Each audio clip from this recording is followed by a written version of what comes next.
नमस्कार दोस्तों, आज हम दादा से मिलेंगे पंडित P.L. राय, जिसको हम भाट के नाम से जानते हैं, जो हमारा इतिहास लिखते हैं, जो असलियत में इतिहासकार जिनको हम बोल सकते हैं, जो अभी तक पूरे हरियाणा का या हमारे गाँव का, कई सारे गाँव का इनके पास इतिहास है। तो आज हम पंडित जी से बात करेंगे और मैं मुकेश नांदल। आज हम जानेंगे कि कहाँ से हमारी वंशावली चली है। कुछ लोग आप में से जानते हो कि मैं बोर गांव से बिलोंग करता हूं, जो कि रोहतक डिस्ट्रिक्ट में हरियाणा में पड़ता है। तो आज हम शुरुआत से लेके अभी तक की सारी वंशावली जानेंगे दादाजी से। तो इनका पूरा नाम है पंडित पूर्णलाल रॉय और शॉर्ट नेम में इनको पंडित P.L. रॉय के नाम से जानते हैं। राम राम दादा। आशीर्वाद। दादा, मेरे को ये बताइए कि हमारा जो इतिहास है हरियाणा में बोर गांव का, वो कहाँ से शुरू होता है। सबसे पहले तो हम जानने की कोशिश करेंगे कि जो कई बार हम लोगों को कहा जाता है कि जो जाट हैं या जो आर्य जाति है वो बाहर से आई हुई है, तो वहीं से हम शुरुआत करेंगे।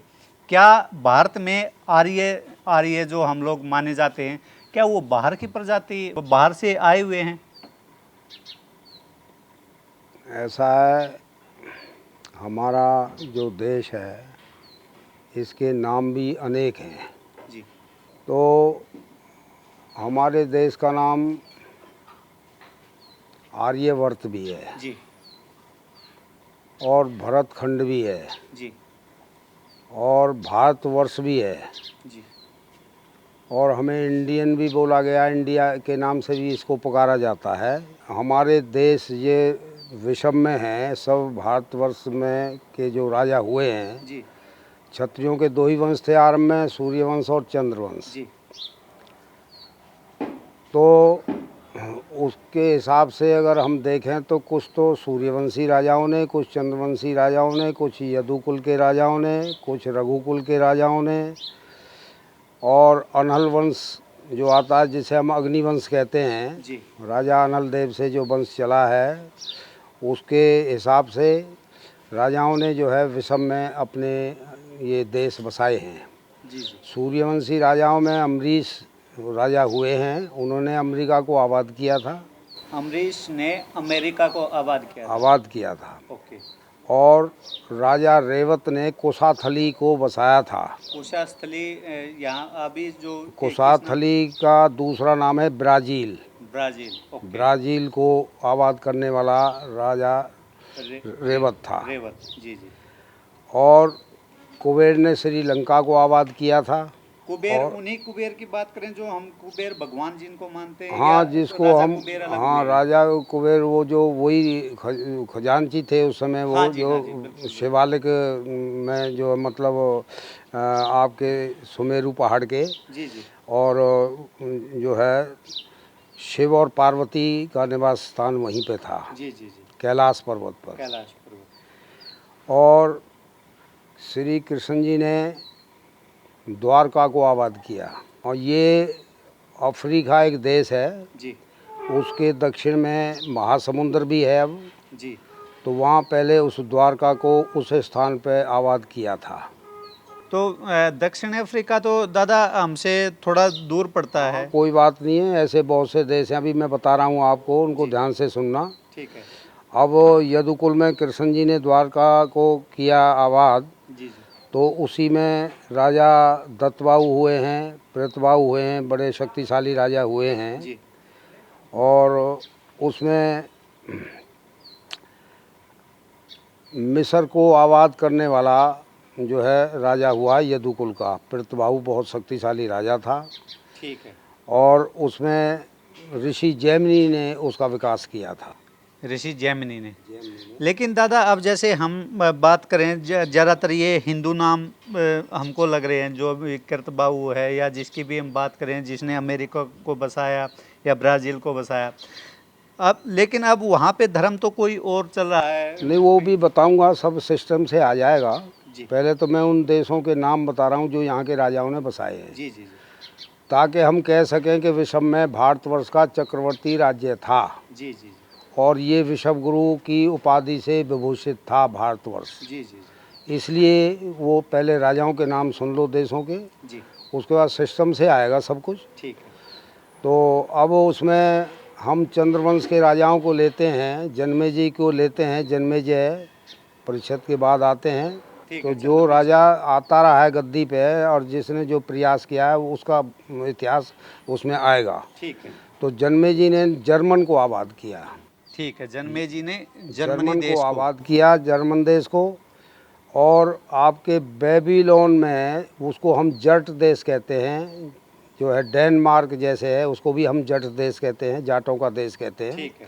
और बेबीलोन को भी हम जट देश कहते हैं, क्योंकि बेबीलोन में सब जाट ही A to Z, चाहे चपरासी हो, चाहे राजा हो, चाहे मंत्री हो, चाहे ब्राह्मण हो, सब जाट ही हैं वो।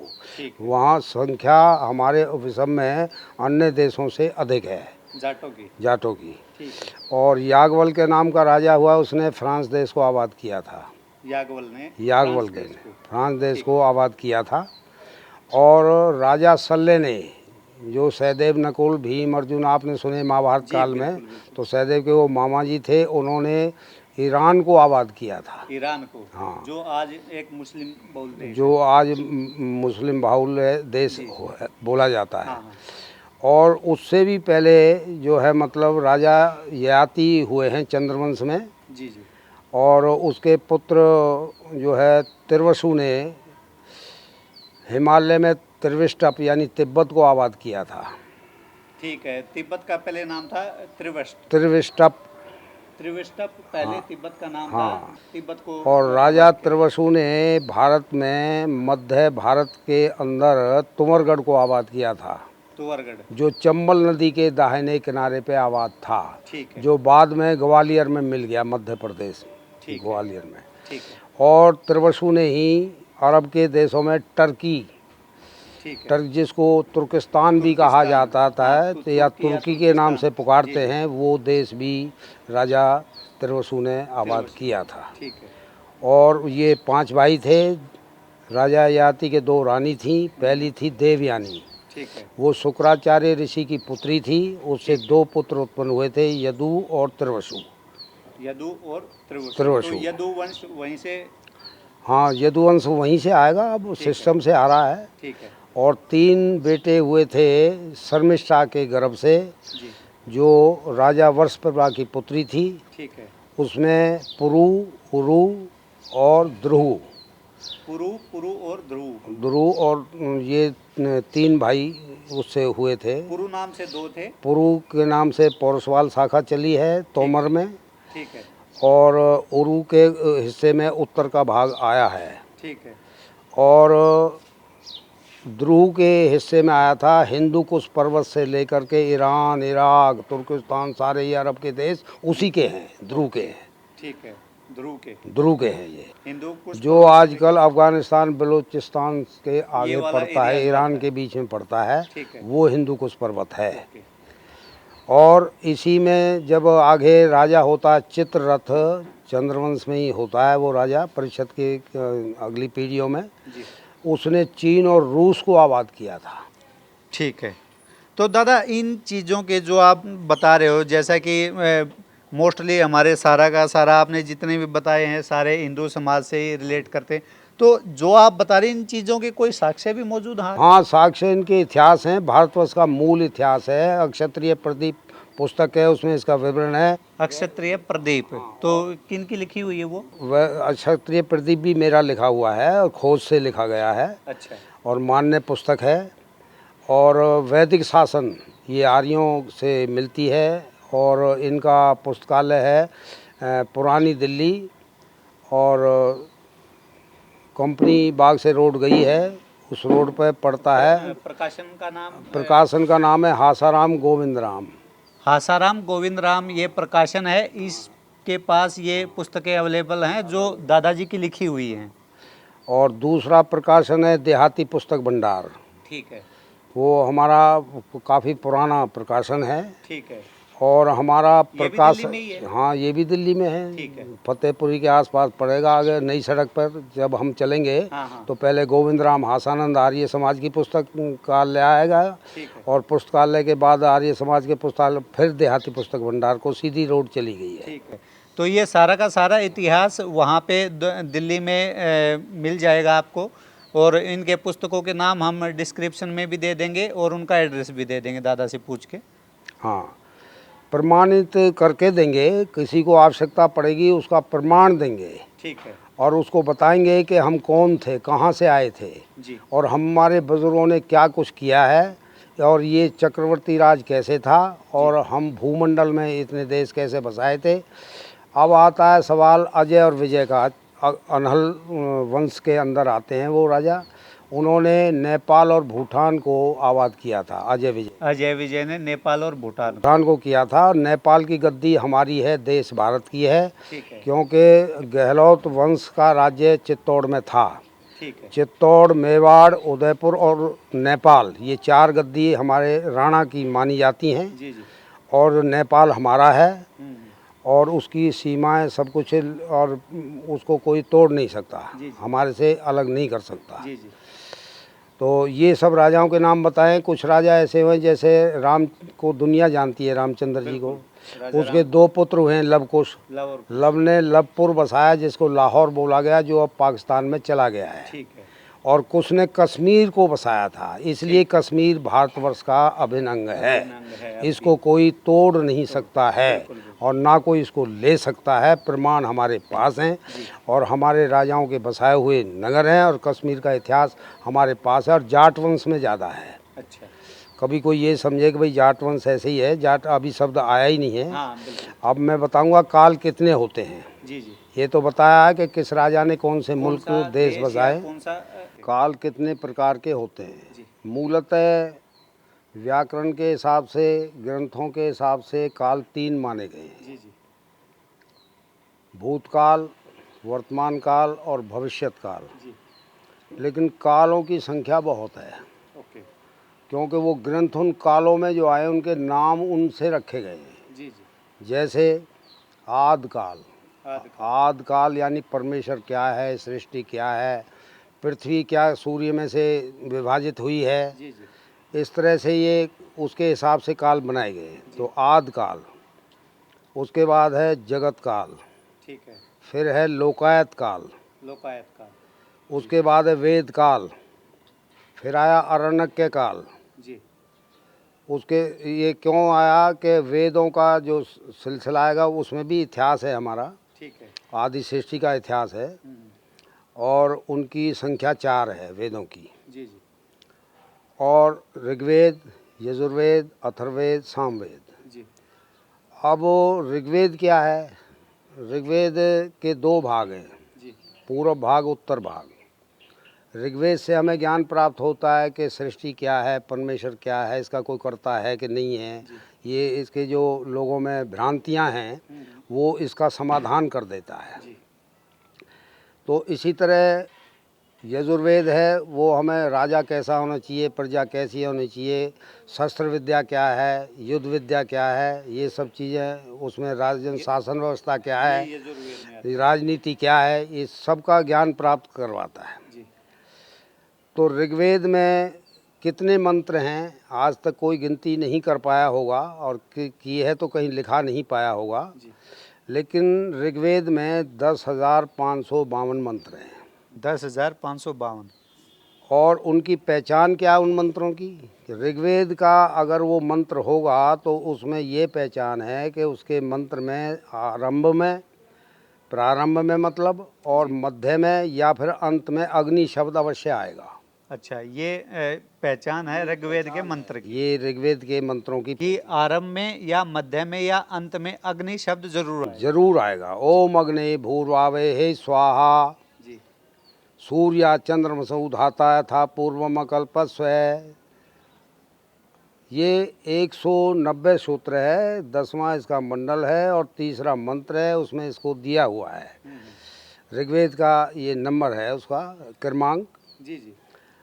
तो इसलिए उसके बाद में हम देखते हैं कि अरण्यक के काल आया। अरण्यक में हमें क्या मिलता है? वंशावलियाँ मिलती हैं। ठीक है। सब राजा कौन कौन राजा हुए, क्या क्या किया, वो सब उसके अंदर वर्णन आ जाता है। उसके बाद उपनिषद काल। ठीक है। उपनिषद काल में क्या पता लगता है कि आध्यात्मवाद क्या होता है, कैसे जीवन चलता है। इसमें आश्रम 4 आश्रम बताए हैं कि भाई ये जो बाल्य अवस्था जो होती है 25 वर्ष का ये आश्रम है, और उसके बाद में फिर गृहस्थ आश्रम है 25 वर्ष, वो वानप्रस्थ आश्रम है 25 वर्ष, फिर संन्यास आश्रम 100 वर्ष की हम आयु लेते हैं। हाँ। तो हमें उपनिषद के द्वारा पता लगता है। 11वां उपनिषद तो बहुत ही महत्वपूर्ण है, सबको पढ़ना चाहिए। जी, उसका 11वां 11वां उपनिषद को तो सभी को पढ़ना चाहिए, अगर वो आर्य है, हिंदू है तो। ठीक है। अब दूसरा फिर आता है स्मृति काल। ठीक है। उसमें मनु स्मृति है, ये फलानी स्मृति है, ऐसे कई स्मृतियां हैं, उनको स्मृति काल बोला गया है। दादा आजकल एक मनु स्मृति के ऊपर एक कुछ लोगों के बीच भ्रांतियां हैं। कुछ लोग कहते हैं कि मनु ने हमारे देश में विभाजन पैदा कर दिया, मनु ने वर्ण व्यवस्था बना दी, तो उसका क्या सच्चाई है? ये उन लोगों की बातें हैं जिन्होंने उस ग्रंथ को नहीं पढ़ा है, ठीक है। और जिन्होंने संपूर्ण नहीं पढ़ा है। ठीक है। और ये उन लोगों की बातें हैं कि वो कहते हैं अंधों में काना राजा। ठीक है। उन लोगों की बातें हैं ये कि तो उधर पढ़ा लिया, ऐसे बहका दिया, ऐसे कर दिया, वो कर दिया, ऐसा कुछ नहीं है। जी। मनु एक राजा है, व्यवस्थ उसका नाम है, मनु व्यवस्थ। मनु व्यवस्था। उसको सूर्य भी कहा गया है। ठीक है। उसको बाइबल में नूह भी कहा गया है, राजा नूह। बाइबल में राजा नूह के नाम नूह के नाम से वो जाना जाता है। ठीक है। जिसमें आगे चल कर के जो है मोहम्मद इब्राहिम आते हैं, हमारा इतिहास पाएगा उसमें भी। जी। और वहाँ से हमारे जत्थों का निर्माण हुआ, और विशेष तौर से जाट जत्था वहाँ से शुरू होता है। अब मैं बताऊँगा उसी को। तो उसमें 250 श्लोक प्रक्षिप्त हैं मनुस्मृति में, जो इन्होंने जोड़े हैं इन लोगों ने। ठीक है। वो विषय संबंध नहीं है, उनका कोई संबंध नहीं है। हाँ। लेकिन इन लोगों ने वही अंधों में जो काने राजा थे, उन्होंने अपने विचार थोप दिए गए हैं। ठीक है। इसलिए वहाँ भेद डाल दिया है। भेद डालने के लिए इन्होंने गलत व्याख्या कर गलत व्याख्या की है। 250 श्लोक आज भी उसमें से निकाल दो, मूल स्मृति आ जाएगी, मनुस्मृति। ठीक है। और उसका विकास करने वाला ऋषि भृगु था। ठीक है। भृगु ऋषि ने। और मैं भृगु वंश का भार्गव ब्राह्मण हूँ। जी जी। इसमें शुक्राचार्य जैसे ऋषि आए, दैत्य गुरु थे, वो भी तो भार्गवी है, वो भी तो भाट ही है। जी। और वो उसकी माँ कौन थी? हिरणाकुश की बहन थी, जिससे वो उत्पन्न हुआ था। जी जी। और उसके और अनेक भाई हुए, 21, 20, 21 भाई और हुए, धृति वगैरह, उष्णा वगैरह, वो सब भाट ही थे। उनको भट्ट कहा जाता था, उस वक्त भट्ट शब्द था। भट्ट का अपभ्रंश भाट है। भाट शब्द से भट्ट शब्द बना है। ठीक है। जैसे हमारे शब्द टूटते रहते हैं, आप लैंग्वेज में कुछ शब्द अपभ्रंश हो जाते हैं, तो भट्ट से ही भाट बना है। हाँ, वो व्याकरण में जाना पड़ेगा। जैसे गम धातु है, ठीक है। गम माने जाना होता है। जी जी। अगर परस्मयी पदी में हम रूप चलाएं हैं तो गमती, गमत, गमंती बनना चाहिए। जी। लेकिन उड़े के लिखा है गच्छति, गच्छत, गच्छन्ति, गच्छसी, गच्छत, गच्छत, गच्छामि, गच्छाव, गच्छामि। वो यानी गम जो है वो कन्वर्ट हुआ है गच्छ के अंदर। और ऐसे ही जूस धातु से जुट शब्द बना है। अच्छा। जुट्यति, जुट्यत, जुट्यन्ति, जुट्यसी, जुट्यत, जुट्यथ, जुट्यामि, जुट्याव, जुट्यामि। जुट माने जुटना, काम में लगना, एक धातु है, वर्ब है, क्रिया है। जी। और जो जुट जाए उसको क्या कहेंगे? जट कहेंगे। अच्छा। और जट, हाँ, जुट जाता है तो वो जट है, और उसका अपभ्रंश जाट है। जट से ही जाट शब्द का उत्पत्ति हुई है। तो इसलिए जो है ये जाट जो है कोई बाहर से नहीं आया है, आर्यों की संतान है और भारतवर्ष का मूल निवासी है। क्षत्रिय वर्ण में गिना जाता है। जी। अब इसको मैं क्लियर करूंगा आगे चल करके। अभी मैं काल बता रहा हूँ। स्मृति काल के बाद जो हम लेते हैं कोश काल। ठीक है। जैसे राम कोश है, शब्द कल्प द्रुम कोश है। ठीक है। और ये इत्र कोश है, ये सब वैदिक शासन जो है कोश हैं ये सब। तो कोश ग्रंथों में हमारा जो है मूल डेफिनेशन दी हुई है। जैसे जन्म ना जाते से जट है, जो जन्म से पैदा हुआ वो जाट ही है, बाद में कुछ और है। वो उसके 2 रूप हैं, एक आर्य और एक अनार्य है। जाट के 2 रूप बताए हैं यहाँ। आर्य माने विद्वान जाट, ठीक है, और अनार्य माने अनाड़ी जाट। ठीक है। जाट को समझाना उतना कठिन है जितना गड्डी में ऊँट को चढ़ाना। तो इसलिए जो है ये सब उसमें आते हैं, व्याख्याओं में आते हैं। इन्हीं में आगे चल कर के हिंदू के बारे में बताया है कि हिंदू हमारा शब्द नहीं है, हम आर्य थे, लेकिन हमको हिंदू किसने कहा? पारसी भाषा में से को है कहा जाता है। अच्छा, पारसी भाषा में से को है कहा जाता है और ध को द बोला जाता है। ठीक है। और चाइनीज भाषा में जो है हिंदू को हिंदू बोला जाता है, वहाँ तय है वहाँ द है ही नहीं। ठीक है। चाइनीज भाषा के अंदर। ठीक है। तो ये कालों से हमें पता लगता है और इनकी डेफिनेशन का पता लगता है। तो हिंदू जो है, फिर भी हमने मान लिया कि सिंधु के इस पार वालों को वो हिंदू बोलते थे। तो अब वो कोस काल के बाद आता है जट काल। जट काल, उसे हम जाटों का काल कहते हैं। वहाँ हमारे जत्था बना है, तो उसमें जत्था हमारा वहाँ से पहला जत्था हिंदुओं का जाट है। ठीक है। जैसे इस्लाम जत्था, ठीक है। ईसाई जत्था, ठीक है। पारसी जत्था, यहूदी जत्था, बौद्ध जत्था, जैन जत्था, जैसे शैव जत्था, वैष्णव जत्था, ये सब जत्थे ही थे। तो हिंदुओं का पहला जत्था है जाट, दूसरा जत्था है राजपूत और तीसरा जत्था है सिख। तो इसलिए हमारे 3 जत्थे हैं और इन जत्थों में हमारे चारों वर्ण शामिल हैं। अब जाटों में ब्राह्मण भी शामिल हैं, क्योंकि ढासा बादली एक गांव है, वो हरियाणा में लगता है लेकिन दिल्ली के पास लगता है, लेकिन उसमें जो है गुलिया गोत है। 24 गांव हैं इनके। और 2 हैं उत्तर प्रदेश में, मुलसम वगैरह, मेरठ में लगता है मुलसम, तो उसमें भी गुलिया है वहाँ। तो ऐसे 2 वो करके 26 गांव इनके बन जाते हैं। और ये ब्राह्मण थे, आज इनके रिश्ते नाते सब जाटों में होते हैं। दिल्ली में देवली, खानपुर, मदानगढ़ी, मदनगीर, हिमायूपुर, मोहम्मदपुर, अदचीनी, लाडो सराय, बहुत से गांव हैं, मनीर का, ये सब आ जाते हैं। तो वहाँ हम दिल्ली में देखते हैं देवली को। देवली में 2 गोत हैं जाटों के, एक धनखड़ है और एक सिंगल है। सिंगला जो है वो वैश्य वर्ण का है और महाराजा अग्रसेन के बेटे हुए थे 17 और एक लड़की कन्या थी, उनके ऊपर उनके गोत बने हुए हैं। गरग, गोयल, मंगला, सिंगला, ऐरन, तैरन, तुंदल, बिंदल, कंसल, बंसल, सब ये हैं। ये सारे के सारे जो हमारे वैश्य समाज से रिलेट करते हैं, सारे के सारे गोत्र, उनके बारे में दादाजी बात। इनमें गरग और इनमें सिंगल, कुछ गोत हमारे वैश्यों के जाटों में शामिल हैं। तो देवली में मौजूद है सिंगल गोत, जाके देख सकते हैं आप, उसकी तफ्सीस कर सकते हैं। और मेरा नाम लेके बेशक पूछ लेना, वो सब जानते मेरे नाम को। तो इसलिए हमने वहाँ वो जट काल आया है, वहाँ से हमारा ये जत्था बना है।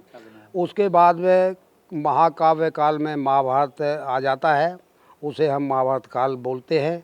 और ये आज से 5200 वर्ष से भी अधिक समय हो गया महाभारत काल को। उससे पहले जट काल है। ठीक है। तो आपको पता लग गया कि 5500 वर्ष पहले ये जत्था बना था। सीधी सी बात है। और उसके बाद आता है पौराणिक काल। ठीक है। पौराणिक 18 पुराण हैं। ठीक है। उसमें जैसे शिव पुराण है, शिव महापुराण है, विष्णु पुराण है, गणेश पुराण है, सूर्य पुराण है, सूर्य उपगाथा पुराण है, ये सब नाम हैं, 18 पुराण हैं। उनमें हमारे देश का इतिहास है और उसमें जो है कुछ मनगढ़ंत घटना भी लिखी गई हैं। जैसे मनुस्मृति में 250 श्लोक मैंने बताए थे प्रक्षिप्त हैं, ऐसे इन लोगों ने उन पुराणों में मिलावट करके कुछ दंत कथाएं जोड़ दी, जो महर्षि दयानंद ने जिनका खंडन कर दिया था। और सत्यार्थ प्रकाश के अंदर उनका वर्णन दिया है महर्षि दयानंद ने। तो जो जो मनगढ़ंत इसके अंदर जोड़ी गई हैं, जो मनगढ़ंत जोड़ी गई उनका उल्लेख आता है। और फिर हमारा जो प्रकार बताया हमने आपका गोरखपुर प्रेस, तो वहाँ से जो गीता प्रकाशित हुई है, श्रीमद् भगवत गीता, ये मैंने 20 पैसे की खरीदी थी कभी। फिर 2 रुपये हुआ, फिर 5 रुपये हुआ, अब ये 10 रुपये का गुटखा सा मिल जाता है वो। यहाँ से गोरखपुर प्रेस का। और बड़ा सस्ता ये साधन है हाँ जी। और सबके लिए ज्ञान की चीज़ें हैं। जी, वो गीता में 18 अध्याय हैं, ठीक है। लेकिन उसमें जो श्लोक हैं गीता प्रेस गोरखपुर से, उसमें तो है 750 श्लोक, जी, और हमारा जो वैदिक गीता है उसके हैं 700 श्लोक। ठीक है, उसमें 50 श्लोक इसमें बाद में जोड़े गए हैं गीता प्रेस वाले में। ठीक है, उनका कोई अर्थ नहीं होता है, लेकिन जोड़ दिए हैं उन्होंने, क्योंकि अंधों में काना राजा ठीक कि मुझे मानो, मैं हूँ विद्वान, हाँ, हाँ, ज़बरदस्ती गले थोप रहा है, ठीक है, तो उनका अर्थ कुछ नहीं होता है वहाँ। ठीक है। मैं इसका खंडन करता हूँ और बड़ी जोर से खंडन करता हूँ। बिल्कुल, बिल्कुल। तो इसलिए जो है श्रीमद् भगवत गीता जिसने नहीं पढ़ा है वो हिंदू नहीं हो सकता। जिसने गुरु ग्रंथ साहब का महला नंबर 1 नहीं पढ़ा है वो सिख नहीं हो सकता। जिसने कुरान शरीफ का आम सिपारा नहीं पढ़ा वो मुसलमान नहीं हो सकता है। और जिसने बाइबल के 9वें नियम को नहीं पढ़ा वो ईसाई नहीं हो सकता है। इन सब में एक ही बात, वेद की बात लिखी है और वहाँ कोई मतभेद नहीं है। ठीक है, तो इसलिए वेद ही सर्वोपरि है और वेद को मानना चाहिए, चाहे हमारा कुरान शरीफ है, वो बाइबल है, और चाहे वो गुरु ग्रंथ साहब है, चाहे भगवत गीता है। और जिसने सामवेद को नहीं पढ़ा वो आर्य नहीं हो सकता है। इसलिए सामवेद का पढ़ना बहुत ज़रूरी है। और गुरु ग्रंथ साहब का महला नंबर 1 नहीं पढ़ा है तो वो सिख नहीं हो सकता। उसमें मंत्र दिए, वेद का मंत्र देखिए, एक ओंकार सतनाम कर्ता प्रोख निर्भो निर्वैर अकाल मूर्त अजोनी सहम्बाग सतप्रसाद जप आज सच जुगाद सच है भी सच नानक होसी भी सच। नाव मरे ना ठागे जाएं जिनके राम बसे मन माए, और नानक नाम जहाज है चढ़े सो उतरे पार, और करे करावे आप ही आप। जी, ठीक है नहीं, तो उसको नहीं पढ़ा है तो वो सिख नहीं हो सकता है। आप कुरान शरीफ पे देखिए, खामा खां रौला बता हिंदू मुसलमान पता किसी को है नहीं। हिंदू की डेफिनेशन है, रामकोश का मत है कि हिंदू ने अनार्यो, हिंदू अनार्य नहीं है, न विदूषक है, वो भांड भी नहीं है, जी, सत्य धर्म पाल के, सत्य धर्म का पालन करने वाला है, और वेद धर्म अनुयायी और वेद को मानने वाला है। दुष्टानी दुष्यति हन्यति चैब से हिंदू रुचेते, जो दुष्टों को दोष देता और मारता उसी को हिंदू कहा जाता है। जी, तो ये हिंदू और हिंदुत्व क्या हुआ? हिंदू नहीं है तो हिंदुत्व आया कहाँ से? आया कहाँ से? व्यक्ति नहीं है तो व्यक्तित्व बना कैसे? तो कैसे? तो ये इनको व्याकरण नहीं पढ़ी है इन्होंने, इन लोगों ने, और ये जानते नहीं है। और हिंदू मुसलमान, कभी हिंदू तो कभी कुछ, ये शोर मचा रखा, गलत राजनीति है। जी, जी, पहले थी शाम दाम दंड भेद की राजनीति, अब क्या है? लेके देना नहीं, कह के नाट जाना, कमा के खाना नहीं, हेरा फेरी 420 झूठ बोलना, ये राजनीति है। इनको नेता बोला जाता है, इसमें मैं विश्वास नहीं रखता। जी, ये देश की संस्कृति को पीछे धकेलने वाली बातें हैं, खराब कर रहे हैं। खराब कर रहे हैं।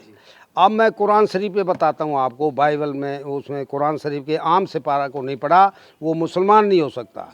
देखिए, वेदों में लिखा है ओम खम ब्रह्म, ओम ही सबसे बड़ा ईश्वर है।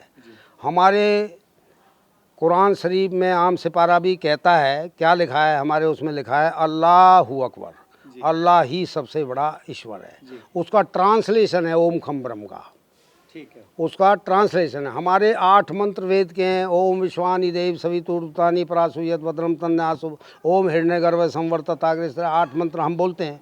वहाँ 8 कलमा बोलते हैं उसको, ला इलाहा इल्लल्लाह मोहम्मद रसूलुल्लाह, उसका ट्रांसलेशन है। ठीक है, और वहाँ कहते हैं बिस्मिल्लाह, जब अल्लाह है तो बिस्मिल्लाह की क्या ज़रूरत है? लेकिन वो बोलते हैं, क्यों बोलते हैं? कि हम भी तो बोलते हैं श्री गणेशाय नमः। जी, जी, श्री गणेशाय का मतलब है प्रारंभ करो, इसीलिए बिस्मिल्लाह का अर्थ है प्रारंभ किया जाए। प्रारंभ किया जाए। ठीक है, वो याली कहते हैं, हम बजरंगबली कहते हैं, फर्क क्या है? वही हनुमान जी हैं, उनके भी हैं हमारे भी हैं। जी, जी, वो परवरदिगार कहते हैं, हम भगवान विष्णु कहते हैं। जी, दोनों का एक ही अर्थ है, जो विश्व का पालन पोषण करने में समर्थ हो, स विष्णु, वो ही परवरदिगार है। वो ट्रांसलेशन देख लीजिए दोनों का, आप संस्कृत में देख लीजिए, वेदों में देख लीजिए, कुरान शरीफ में देख लीजिए। कल को मतभेद ना रह जाए, हिंदू मुसलमान फलाना हिंदू, तो ये कुछ नहीं है। ये सब ये ढोंग है, पब्लिक को बेवकूफ़ बनाने वाली बातें हैं, इनको मैं विश्वास नहीं करता हूँ। आगे चलिए, वहाँ लिखा है बीबी फातिमा, जी, हम कहते हैं माता दुर्गा, दुर्गा भवानी को बीबी फातिमा बोला गया है। जी जी कोई इससे इनकार करता है तो मुसलमान सामने आए, कोई मौलवी को अगर करता है तो आए मेरे सामने, मैं उसको प्रमाण देता हूँ। आगे बोलते हैं बाबा आदम, यानी हम शिवजी भोला कहते हैं, वो बाबा आदम कहते हैं। वो बीबी हब्बा कहते हैं, हम माता पार्वती कहते हैं। फ़र्क क्या है? वो काफिर कहते हैं, हम नास्तिक कहते हैं कि नास्तिक है तो मानता ही नहीं है, उसको वो काफिर कहते हैं। तो फ़र्क क्या है? वो हमें थोड़ी कह रहे हैं वो काफिर, वो उसको कह रहे हैं जो अल्लाह को नहीं मानता है, जो परमात्मा को नहीं मानता है, जो भगवान को ओम को नहीं मानता है, उसको कह रहे हैं वो। अब ओम क्या है, अल्लाह क्या है, इसका अर्थ देखिए। ए ऊ मैं, ऐसे अकार, ऊ से उकार, मैं से मकार है। इसमें हिरण्य गर्भ, तेजस, आदित्य, आदित्य, अग्नि, अंगरा आदि सब कुछ व्याप्त है। वो निराकार रूप से, अंतर्यामी रूप से सबके अंदर है, सबका संचालन करता खुद है। मैं आके तुम्हारे यहाँ बैठ गया कुर्सी पे, क्या मैं बता सकता हूँ कि कितने बजे मैं उठूँगा यहाँ से और पहले किधर को चलूँगा, कौन सी टांग आगे निकल गई, क्या बता सकता हूँ? का कोई नहीं बता सकता है। वो करे करावे आप ही आप, जब हुक्म होता है, जैसा होता है वो करता है। अब मुझे देख रहे हैं कि ये पंडित पीएल राय बैठा है, लेकिन जो ये बोल रहा शब्द है, इसको कोई ना पकड़ सकता है ना इसको देख सकता है, इस शब्द को सुन सकता है। इसको वेद में बताऊंगा मैं अभी। तो इस शब्द को सुन सकता है, देख नहीं सकता, ना इसे पकड़ सकता। ये क्या है? सूक्ष्म है, ये स्थूल है और ये सूक्ष्म है। और जहाँ से ये बोल रहा वो समाधिस्थ है। जब हम अंतर्मुखी हो करके अंदर को जाएंगे, उस शब्द का स्मरण करेंगे, शब्द ही वाणी, वाणी ही गुरु, गुरु ही परमेश्वर है। एक ओंकार सतनाम श्री वाहे गुरु, संस्कृत वो कह रहा है, कुरान हमारा गुरु ग्रंथ साहब बोल रहा है, उसके अंदर लिखा हुआ है। तो वो झूठ कैसे हो सकता है? और वो वेद के ऊपर लिखा हुआ है, और उसमें रामायण है, सारी सबका वर्णन है गुरु ग्रंथ साहब के अंदर, सारी रामायण है। तो उसको सिख वही हो सकता है जो उसके महला नंबर 1 को पढ़ेगा और उसके बीज मंत्र को बोलेगा। एक ओंकार सतनाम कर्ता प्रोख निर्भो निर्वैर अकाल मूर्त अजौनी सैम्भव सर्वप्रसाद जप आज सच जुगाद सच है भी सच नानक होसी भी सच ना वो मरे ना ठागे जाएं जिनके राम बसे मन माए। तो वो अलग कहाँ हुआ? बिल्कुल। तो उसमें मैं बता रहा था आपको, पौराणिक काल के बाद आया राजपूत काल और जाट के विषय में मैंने बता दिया कि चारों वर्ण शामिल हैं। काकरान एक गोत होता है जाटा का, वो नाइयों का भी गोत काकरान होता है। मुंडके में लाकड़ा बैठा है दिल्ली में, वहाँ नाई है, वो भी लाकड़ा लिख रहे हैं। दैया हमारा जो है दूही पाल से है। अब दैया पे बड़ा भेद है यहाँ।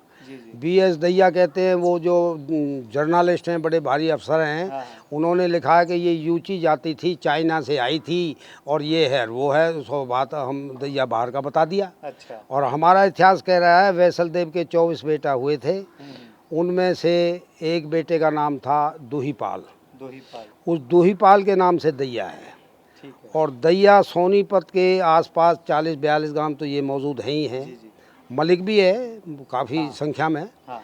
और वो दहिया और मलिक सबसे ज़्यादा बड़ा गोत्र शायद बताया जाता है। हाँ, तो वो मलिक जो है वो तो हिरणाकुश के वंश में आते हैं, भक्त प्रहलाद के वंश में आते हैं, राजा बलि के उसमें आते हैं जिसने दान दे दिया था भगवान विष्णु को।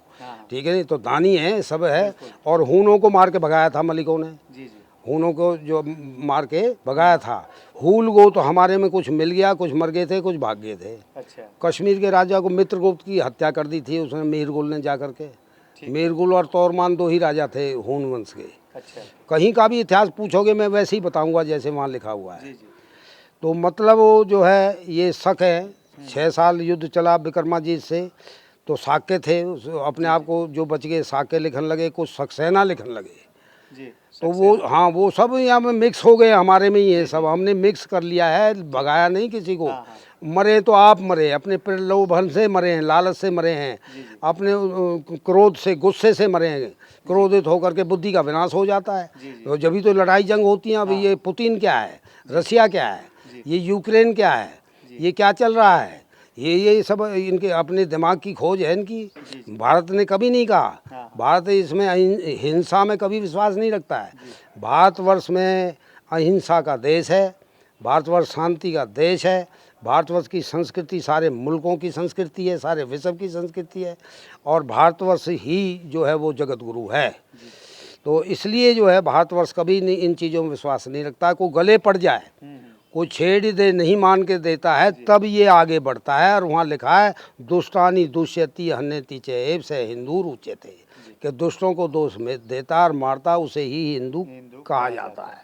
तो अब आगे हम राजपूत काल में, ये लगभग 2500 वर्ष पहले का जत्था है हमारा, और महाभारत काल से 2500 वर्ष के बाद से हमारा इतिहास हमें बताता है। श्रावस्ती से लेकर के और दिल्ली हस्तिनापुर और इंद्रप्रस्थ, ये सब बताता है। और सोनीपत बसाया था भीम ने, पानीपत बसाया था अर्जुन ने, करनाल बसाई कर्ण ने, कुरु राजा ने बसाया कुरुक्षेत्र। सबके हमारे थानेश्वर, ये सबके इतिहास हैं। चप्पा चप्पा भूमि बोलती है। कुरु राजा उनसे पहले हुआ है, महाभारत काल से पहले। अच्छा, हाँ, उनसे पहले हुआ। राजा हस्ती ने हस्तिनापुर को बसाया है। मैं दानव ने मेरठ को बसाया, मैं राष्ट्र बोलते थे। मंदोदरी ब्याही थी रावण को। अच्छा, वो ब्राह्मण है गालंद का, उसे विश्वेश्वरपुरी बोला गया है। उसने उसके साथ शादी कर ली थी, मंदोदरी के साथ। अच्छा। और लंका मान ली दान में, ब्राह्मण वो थे ही, पुलस्त्य गोत्र है इनका। हाँ। रावण का, ठीक है नहीं। तो जब दान में मांग ली तो उसने दे दी। राजा तो दान ही होते हैं, दे दी थी। हाँ। और बाकी तो बसाया तो उन्होंने ही था। तो हर एक का चप्पा चप्पा भूमि हमारे भारतवर्ष की, चाहे वो साउथ है, बीदर में आज भी हमारा किला खड़ा है सुहा भट्ट का। चंद्रवरदाई का खानदान चलता है। परशुराम जी के बाद दिपन राय, विपिन राय, फिर चंद्रवरदाई आता है, सुदेव, लक्ष्य प्रथम, सुदेव का सुहा भट्ट होता है। वो सुहा भट्ट का किला आज भी बीदर में, कर्नाटक में, बंगलुरु में जा कर के देखो, वो मिलेगा आपको। बीदर का किला वो हमारा आज भी चिन्ह है वो। तो वैसे नहीं आगे हैं कभी। आप ये समझे, आर्यभट्ट हुआ है, उसने जीरो से ही सबको समझा दिया था। हाँ, आर्यभट्ट, भास्कर भट्ट, मायूर भट्ट, वृद्धनाग भट्ट, ये सब भट्ट ही थे जो इन्होंने जो काम किए हैं। कि और ये तो प्रोनाउंसिएशन अब गलत बोलते हैं। ब्राह्मण की जगह बामन बोलते हैं। हाँ, और बामन कहते हैं दुष्ट ने। अच्छा। और ब्राह्मण कहते हैं बुद्धिमान ने, विद्वान ने। ये शर्मा शब्द है, शेर वाली शय से लिखा जाता है। ऊपर राज चढ़ता है माँ पे, शर्मा। हाँ। शर्मा माने है जो शर्म करने वाला, सहनशील, दिशा निर्देश करने वाला। कितना बढ़िया इसका अर्थ है। लेकिन ये हमें शर्मा कहते हैं, शर्मा कोई नहीं बोलता। हाँ, शर्मा से सवार वाली से। हाँ। रे पूरा रमा। शर्मा माने कुतिया का पिल्ला होता है। अपभ्रंश से ये प्रोनाउंसिएशन गलत है। तो फिर व्याकरण पढ़ते नहीं है और उल्टी सीधी बात करते हैं, और बहकाने में माहिर हैं ही। करके खाने नहीं, लेके देना नहीं, झूठ बोलना, हेरा फेरी, 420 करते रहना। ये नेतागिरी में चली गई है। अब यहीं ग्रोवर को ले लो, मनीष ग्रोवर है तुम्हारे यहाँ का, है कि नहीं? दूसरा तो नहीं है, उसका नाम बता रहा हूँ मैं ऐसा मनोहर लाल खट्टर से पूछ लेना बेशक। हाँ, ये सब जानते हैं। आप मंगला जी को पूछ लेना, पलवल में है दीपक मंगला, मेरा नाम जाते ही बता देगा। आप कृष्णपाल गुजर से पूछ लेना, मिनिस्टर है वो, मैं उस मिनिस्टर का आदमी भी हूँ। वो फरीदाबाद का मेरा जन्म है, मोहना गांव का, ठीक है नहीं। तो सब जानते हैं मुझे, कोई ऐसी बात नहीं है। और सोनीपत का मेरा कार्य क्षेत्र है। मेरी मिसेज सोनीपत की थी, यहाँ 50 साल रह गया था, रोहतक में और सोनीपत में सब, ठीक है नहीं। और मैंने हर चीज़ का पैदल जितना मैंने मार्च किया है इतना कोई नहीं कर सकता, और बिना साधन के, और कभी घबराया नहीं। राजपूत काल आज से लगभग 2500 वर्ष पहले का शब्द है।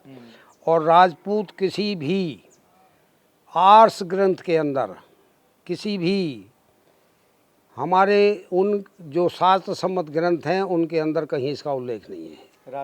राजपूत का कहीं उल्लेख नहीं है। चाहे वो मनुस्मृति ले लो, चाहे उपनिषद ले लो, चाहे आप कोई सा भी ग्रंथ ले लो। महर्षि दयानंद ने सत्यार्थ प्रकाश में भी क्षत्रिय शब्द से संबोधित किया है। ठीक है। गीता में भी श्री कृष्ण भगवान ने अर्जुन को क्षत्रिय शब्द से संबोधित किया है, राजपूत से नहीं किया है। श्रीमद् भगवत गीता को पढ़ के देख लो, कहीं राजपूत उसका उल्लेख नहीं है। फिर भी ये राजपूत कहाँ से आया, ये जत्था कैसे बन गया हिंदुओं का दूसरा जत्था, ये मैं आपको बताता हूँ। हमारी संस्कृत भाषा है, उसमें महाराजा वीर विक्रमाजीत से 300 वर्ष पहले का इतिहास हमें बताता है कि राज्ञ पुत्र शब्द संस्कृत का है। राज्यपुत्र। जिसका अर्थ होता है राजा का पुत्र। जी वहाँ से राजपुत्र बना है, हिंदी में आया।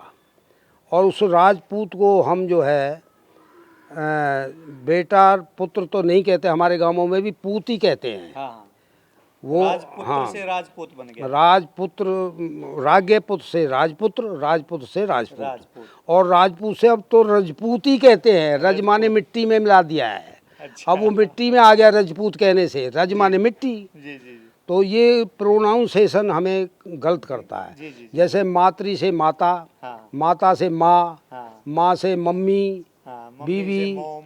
हाँ वो ये सब बनते चले जाते जी हैं। जी जी, और ये समाज करता रहता है बिल्कुल बिल्कुल। और ये भूल जाता है सब चीज़ों को। जी। फिर इनको ये मुश्किल पड़ जाती है। इसलिए संस्कृति को कभी भी ना भूले, नहीं भूलना उस पर रहना चाहिए, मर्यादा में रहना चाहिए, नियम को कभी नहीं तोड़ना चाहिए। नियम अगर तोड़ दिया तो उसकी वैल्यू नहीं रहती है। बिल्कुल। अब जैसे सूर्य है, सूर्य को देखो, एक मंत्र आता है, ओम अस्तो मा सद्गम्य तम सोर्माम ज्योतिर्गम्य मृतोर्माम अमृतम गम्य। अब यहाँ बताया कि हे परमेश्वर, तू हमें असत्य से सत्य की ओर ले जा, जी अंधकार से प्रकाश की ओर ले जा, मृत्यु से मोक्ष की ओर ले जा, अग्रसर कर। उसका बहुत बड़ी व्याख्या है इसकी। जी तो इसमें सूर्य सत्य में विराजमान है, पूरब से निकलता, पश्चिम अस्त होता है, वो दिशा नहीं बदलता। और कोई उसकी दिशा बदलवा के दिखा दे, मैं उसे मान लूँगा। जी ठीक है जी, वो सत्य में विराजमान है। फिर दूसरा, सूर्य प्रकाशमान है, अंधकार से परे है, वो अंधकार को नष्ट करता है। बिल्कुल। और बगैर प्रकाश के जो ये जीव है ये कुछ नहीं कर सकता है। जी तो इसलिए जो है वो प्रकाशमान भी है।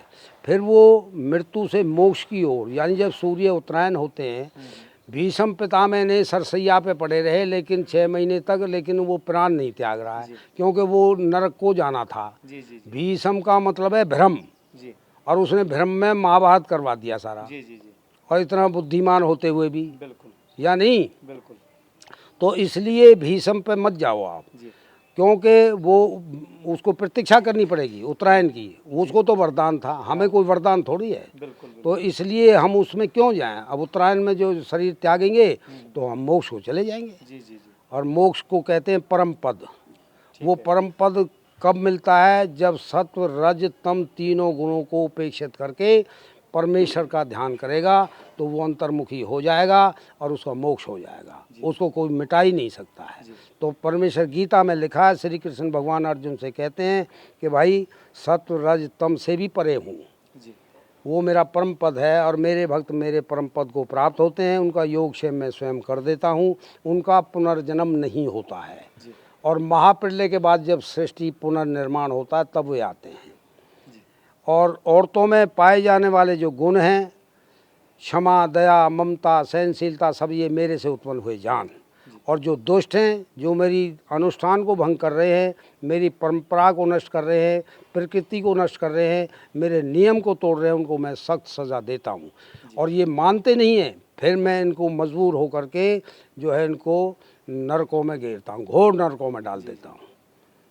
और ये सब में लिखा है, गुरु ग्रंथ साहब में भी लिखा है, गुरु नानक देव में, क्या गुरुओं में गुरु नानक देव ही है। जी जी, गोरखनाथ जी हुए हैं जो तो जी जी, लेकिन गोरखनाथ से भी जो है, जब तुलसीदास जी उसका वर्णन करते हैं, कबीर आगे पाते हैं, गोरखनाथ पीछे रह जाते हैं। क्या मतलब हुआ, क्यों कबीर निराकार को मानते हैं। जी और ये जो आजकल चला लिया रामपाल जी है, जी जी, ये मैं कबीर को मानता हूँ, और कबीर पे चल नहीं रहा, जी जी, और तत्वदर्शी कह रहे हैं। तो ये क्या महात्मापना है। जी ये आसाराम बापू आज जेल में क्यों बैठा है, जी, क्योंकि वो लोगों को बहकाना। जी जी, बिल्कुल सही होते तो सब अनुकरण करते। बिल्कुल, अपनी दुकान चलाने।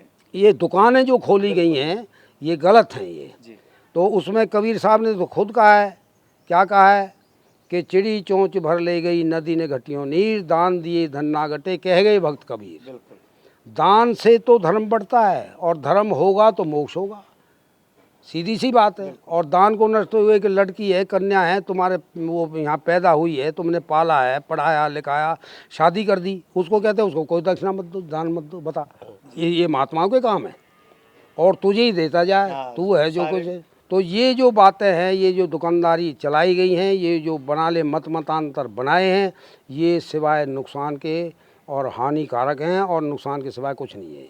बिल्कुल। तो ये इनसे समाज को बचना बांटने चाहिए। वाले भी हैं। बांटने वाले नहीं, ये नष्ट करने वाले हैं। बिल्कुल। वो तो नष्ट हो ही रहे हैं, हाँ। औरों को भी नष्ट करने जा रहे हैं। बिल्कुल, तो अपनी बुद्धि का होना बहुत ज़रूरी है, अपने विवेक का होना बहुत ज़रूरी है, उन शास्त्रों को पढ़ना बहुत ज़रूरी है जो हमें जो सही मार्ग पर ले जा रहे हैं। अब आया कुछ समझ में? बिल्कुल।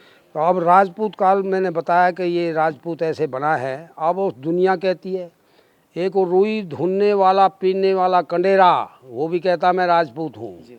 एक लक्कड़हारा भी कह रहा है कि मैं राजपूत हूँ। रोहिल्ला भी कह रहा है छिपी कि मैं भी राजपूत हूँ। एक आपका अहेरी जो है अहेरिया, वो भी कह रहा है मैं राजपूत हूँ। गडरिया कह रहा है मैं भी राजपूत हूँ। तो ये सब राजपूत हैं। तो फिर गवर्नमेंट को, भारत सरकार को इनका आरक्षण बंद कर देना चाहिए। बिल्कुल। ये दो तरह से ठग रहे हैं लोगों को। एक तो समाज को ठग रहे हैं कि स्वर्ण वर्ण में गिना जाएगा, रुतबा बढ़ेगा, सत्कार मिलेगा।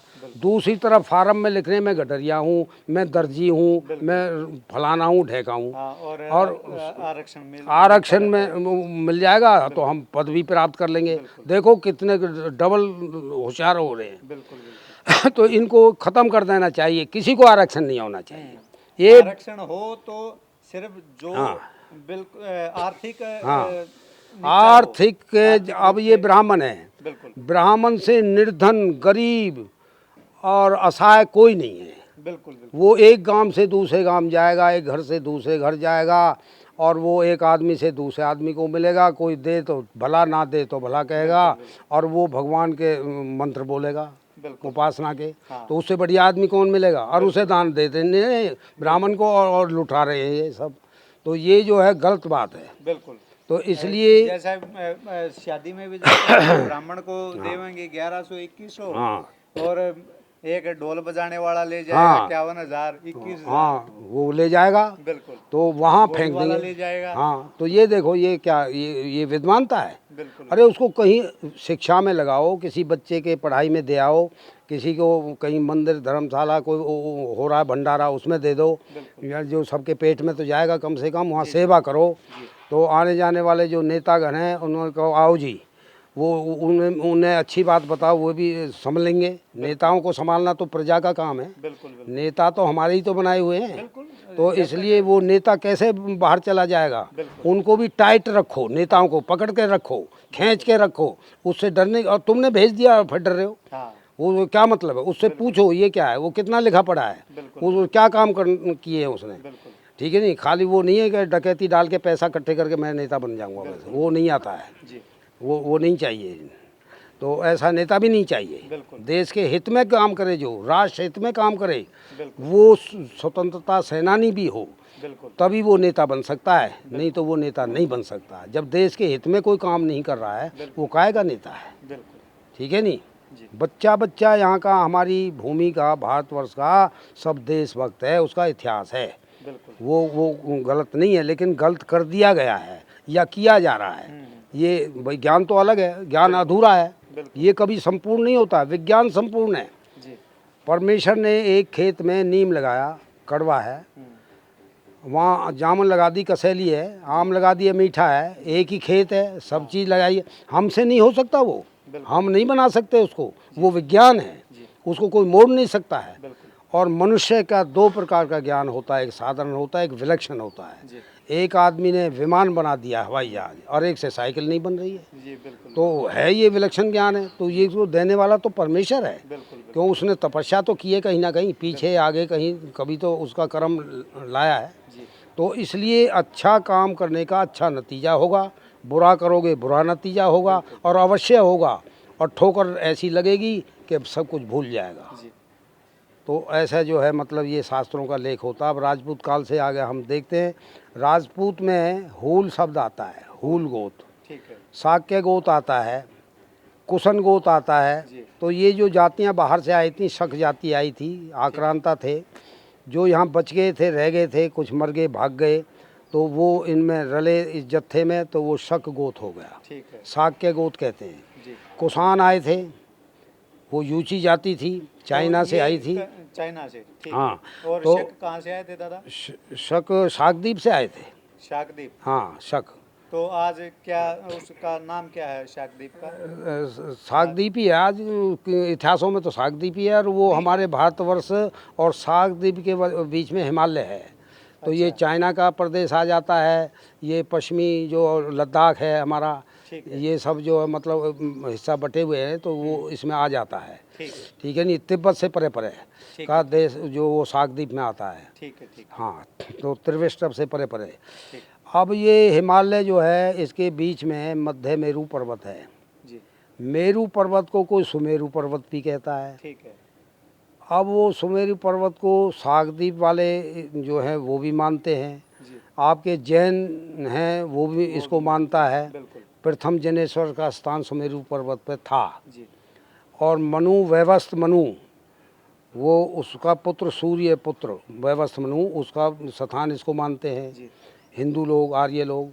और सुमेरु पर्वत के जो है इसको जो है बाइबल के हिसाब से भी नूह जो है उसका नाम वैवस्त्र मनु है, तो वो उसको भी यही का मानते हैं। ठीक है, तो मतलब जो है, तो आर्य कहीं बाहर से नहीं आए, बिल्कुल, वो यहीं पे, क्योंकि बिना जल के आर्य कहाँ रहते। बिल्कुल, आदमी रह नहीं सकता, पशु नहीं रह सकते, बिल्कुल, जल का होना ज़रूरी है। बिल्कुल, तो उसमें जो है मध्य एशिया में आता है आपका प्रशांत महासागर, उसके साथ साथ वो सारी भूमि, एक झाड़ी भी पैदा नहीं होती वहाँ। जी, जी, और मैक्स मूलर ने लिख दिया है अपने लेख में कि वहाँ हरा भरा एरिया था, फलाना था, ढेका था, ये था। मैक्स मूलर ने गड़ग मार दिए उसमें, अच्छा, अच्छा, टाट स्थान में। अच्छा, अरे जब वहाँ है ही नहीं तो तू लिख क्यों रहा है। हाँ, और जाट, बगैर पानी के आगे हाँ, ऐसे और जाएगा। जाट को, राजपूत को कह दिया कि ये तो जो है बाहर से आए हैं, विदेशी हैं, उनकी संतान हैं। जी, जी, और जब उससे पूछा गया कॉन्फ्रेंस में कि ये कैसे बाहर की संतान है, जी, जो बोला ये तो मैंने इसलिए लिख दिया कि ये बहादुर ऐसी कौमें हैं भारतवर्ष के अंदर, ऐसे जत्थे हैं ये मराठा, राजपूत, जाट, डोगरा, गढ़वाली, नेपाली, भूटानी, ये सब जो है ऐसे ही मेरे देश में इनका प्रभाव पड़े, मेरे देशवासी बन जाएं, ऐसा माना है। दूसरे भाग में 2 भाग लिखे हैं उसने टाटा राजस्थान के। अच्छा, तो वो गलत लिखा है, तो वो तो ठीक है, चलो तेने ऐसे लिख दिया, मान लिया, लेकिन झूठ तो झूठ ही होता है। बिल्कुल, मिस्टर बी ए स्मिथ ने कह दिया ये तो मिश्रित जाति हैं। हाँ, मिस्टर बी ए स्मिथ कौन है? वो यूरोप का राइटर है, जी, जी, बिल्कुल, वो हमारे देश का राइटर नहीं है। जी, जी, अरे देश के राइटरों से पूछो कौन है। हीरा सिंह, गौरी शंकर ओझा, ये सब हमारे देश के जो हरिशंकर इतिहासकार हैं, इन्होंने लिखा है कि ये आर्य जो थे, ये जो जाट हैं, राजपूत हैं, ये जो जातियां हैं, ये आर्यों की संतान हैं और भारतवर्ष के मूल निवासी हैं। जी, तो वो उनको पढ़ो, बिल्कुल, वो जो लिख रहे हैं। तो मैं जब कॉलेज में पढ़ता था, एसडी कॉलेज पर्वत से मैंने बीए करी 1959 में, तो उस वक्त आर के सक्सेना प्रोफेसर होते थे, अलीगढ़ यूनिवर्सिटी से डबल एमए थे। उनकी मिसेज जो है अजमेर यूनिवर्सिटी से वो डबल एमए थी। और सितंबर टेस्ट में क्वेश्चन आया था, what is Rajput, what do know about Rajput, जी, how many theory regarding Rajput, which theory do you consider most player and why. जी, ये क्वेश्चन आया था। और उसको पेपर को मैं लेकर के बैठा रहा, पढ़ा मैंने वही था जो बाकी स्टूडेंट्स ने पढ़ा हुआ था। उन्होंने लिखना शुरू कर दिया मिस्टर बी ए स्मिथ का सिद्धांत कि एक मिश्रित जाट और राजपूत मिश्रित कौम है। जी, जी, और मैंने बैठा रहा, 15 मिनट मेरे वेस्ट हो गए। मेरे दिमाग में, हृदय में आखिरकार बैठ गया कि ये लोग आर्यों के जो वो है वंशज है और भारतवर्ष के मूल निवासी। मैंने यही लिख दिया, गौरी शंकर हीरा सिंह ओझा का वो मत लिख दिया। बिल्कुल, और जब सितंबर टेस्ट में नंबर मिले, 3 क्वेश्चन थे, 2 35-35 के, एक 30 का था। 100 नंबर का क्वेश्चन था, दोनों वो 35-35 वो सही थे, फर्स्ट था मैं। वैसे मैं फेल तो था ही नहीं, लेकिन वो रौला था वो ये लिखने का।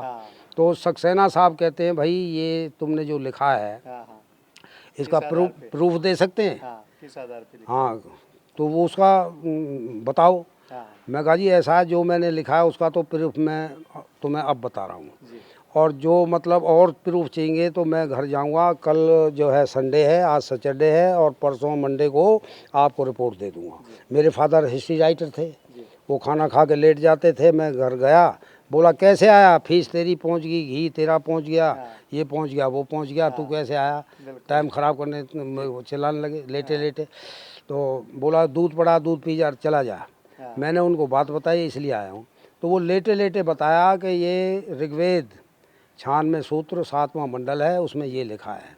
उन्होंने मुझे बताया था महाभारत ग्रंथ है और द्वितीय अध्याय है वन पर्व में लिखा हुआ है, हिमालयो अयम लोकेशु पावने पंचयोजन विस्तार है। इस तरह उसमें लिखा था, देव का कुहू विशाला, नदियाँ वदियाँ उनके नाम लिखे थे। तो इसका मतलब मैं आपको समझा देता हूँ कि हिमालय पर्वत के बीच में एक मध्य मेरू पहाड़ है, वो जल का अथाह भंडार है। वो अर्ध योजन चौड़ा है, 1 योजन 8 मील का होता है, मतलब 4 मील की चौड़ाई है। और 5 योजन मायत है, यानी घेरे वाला जो है 5 योजन का है, 40 मील का घेरा है। और वो जल का था, वहाँ से देव का कुहू विशाला विस्तृता नदियाँ निकलती हैं, जिनके नाम है गंगा, जमुना, सतलुज और ब्रह्मपुत्र। ये सब नदियाँ वहीं से निकलती हैं और 12 मास चलती हैं। ठीक है। तो बिना जल के सृष्टि नहीं हो सकती, तो सृष्टि तो यहाँ हुई है, बिल्कुल, क्योंकि जल तो यहाँ था। तो हमारे इतिहास कोई गलत थोड़े। त्रिविष्टभ जो महर्षि दयानंद ने सत्यार्थ प्रकाश में लिखा है, अष्टम समोल्लास में प्रकृति का वो दिया है सब कुछ, वैसे ही लिख दिया है वो। तो इसलिए हम बाहर से नहीं आए, आर्य लोग कहीं बाहर से नहीं आया है, सब यहीं के निवासी हैं। हमारे नाम बदलते रहे, हमें जाट कह लो तब राजी, चौधरी साहब कह लो जब राजी, हमारा गोत नांदल बोल दो जब राजी, ऐसे ही भाट को भाट बोल लो, पंडित जी बोल दो, दादा कह दो, कुछ कह दो, यो राजी रहता है, जो मर्जी कह दो, नाम बदलते रहे। लेकिन मूलतः हम यहीं के ब्रह्मावर्त के, आर्यावर्त के ये नाम थे हमारे, उनके वर्तों के, जिसको आज हम स्टेट बोलते हैं। ये हरियाणा स्टेट है, ये पंजाब स्टेट है, ये राजस्थान स्टेट है, जब वर्त बोलते थे तो उनके नाम है। और हमारा मंत्र आता है जब हम विवाह शादी आदि कराते हैं, उसमें आर्यावर्ते ब्रह्मखंडे भारतवर्षे अमुक मासे अमुक गोत्रो उत्पन्न भावो आता है नहीं। तो उसमें हम उसका नाम लेते हैं कि आर्यावर्त है, भरतखंड है, ये है वो सब यहाँ से वो, इसका अमुक शर्मा बोल रहा हूँ, मेरा गोत ये है, ये सब उसमें आता। अमुक दिवस से अमुक वासरे, वो सब कुछ हमारा मंत्र है, उसमें आ जाता है वो। तो इसलिए जो है हमें कोई यहाँ बहकाने वाला नहीं हो सकता, ना हम बहक सकते हैं। हाँ, कहीं कहीं गड़बड़ हो जाती है, उसको भी हमें पकड़ना आता है। ये कितना आतंकवाद फैल रहा है, कितने ये जो नक्सलवादी हैं, कितने ये बना रखे हैं, और भारतवर्ष पे ही हमला क्यों, इसी पे ये आतंकवाद क्यों। तो लेकिन इंजाम करना तो अपने हाथ की बात है ना। अब वहाँ देखिए,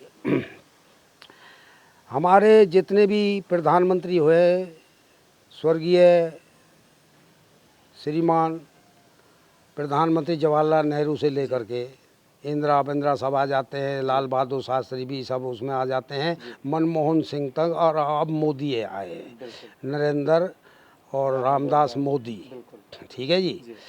तो अब इसने कुछ लेना है बेचारे ने, वो आदमी है, वो भारतवर्ष का एक बच्चा पैदा हुआ है यहाँ, और उसने उस इतिहास को पढ़ा है, उस समाजों से उसने संपर्क किया है, उसने उनमें से जो उपलब्धि उसको मिली है वो मिल गई है।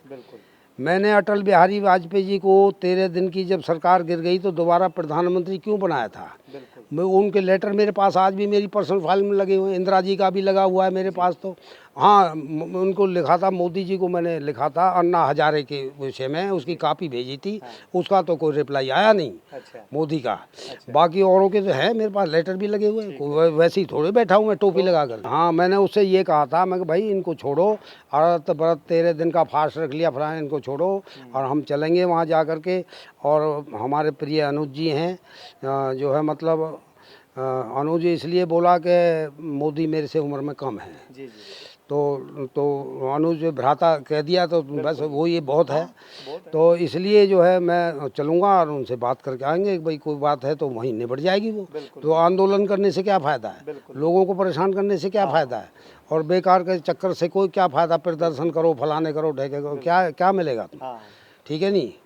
तो अब इस तरह से जो है, अब मेरे पास ये खुद आए, आप पार्टी के आए, वो आए, तो तुम्हारा कुलदीप कौशिक आया, वो तुम्हारा जो है क्या नाम है उसका, धर्मवीर सिंह जो है वो आया, और तुम्हारे साहब के ये ब्रह्मदत्त ब्रह्म प्रकाश जी, ये जो आए, ये कई आए। मैं बोला, मैं कहा भैया ऐसा है, राज चलता है शासक से, और शासक को एक्सपीरियंस ना हो और हम उसको ऐसे बिठा देंगे, वो कुछ दिन तो चलेगा लेकिन बाद में फिर गड़बड़ हो जाएंगी। बिल्कुल बिल्कुल। और ये बहकाने वाली बात है कि बिजली मुफ्त है, फलाना डहका, ये है वो है, और ये कुछ दिन चलेगा। ये जनसंख्या रोज़ बढ़ती है, सबको चाहिएगा, फिर वो कहाँ मुफ्त चली जाएगी, कहाँ से देगा, ये फिर वही धोखे वाली बातें हैं। लेकिन उसको अब चल चलने रहा है दादा, वो तो हैं, चल तो अब भी रहा है। वो चलेगा। अब तो यहाँ हरियाणा में भी चलेगा, ये मनोहर लाल अब खट्टर का हटेगा।